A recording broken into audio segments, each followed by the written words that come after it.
এনসিপির নেতাকর্মীদের কোনো বাধা দিয়ে বা বালুর ট্রাক দিয়ে আটকে রাখা যাবে না বলে হুঁশিয়ারি দিয়েছেন দলটির মুখপাত্র আসিফ মাহমুদ সজীব ভুঁইয়া। নিজের ভেরিফাইড ফেসবুক অ্যাকাউন্টে দেওয়া এক পোস্টে তিনি এই মন্তব্য করেন। ফেসবুক পোস্টে আসিফ মাহমুদ লিখেছেন, বালুর ট্রাক ভোলা সহজ নয়, কিন্তু আমাদের আপনাদের মতো বালুর ট্রাক দিয়ে আটকে ফেলা যাবে না।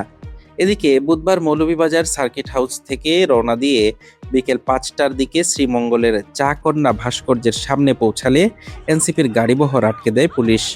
এ সময় বৃষ্টি উপেক্ষা করেই রাস্তায় অবস্থান নেন এনসিপির কেন্দ্রীয় নেতা নাহিদ ইসলাম, সার্জিস আলম, হাসনাত আবদুল্লাহ, নাসির উদ্দিন পাটোয়ারি ও ডাক্তার মাহমুদা জাহান মিতু সহ অন্য নেতাকর্মীরা।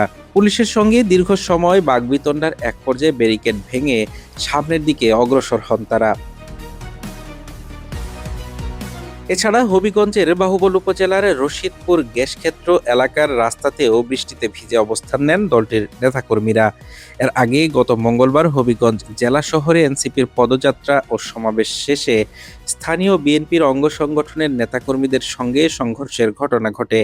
এতে কেন্দ্রীয় নেতা সার্জিস আলম সহ বেশ কয়েকজন আহত হন এবং কয়েকটি গাড়ি ভাঙচুর করা হয়।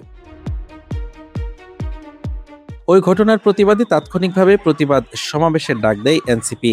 অন্যদিকে জেলা যুবদলও একই দিনের সমাবেশের ডাক দেওয়ায় আইনশৃঙ্খলা পরিস্থিতির অবনতির আশঙ্কায় হবিগঞ্জ পৌর এলাকায় অনির্দিষ্টকালের জন্য ১৪৪ ধারা জারি করে জেলা প্রশাসন।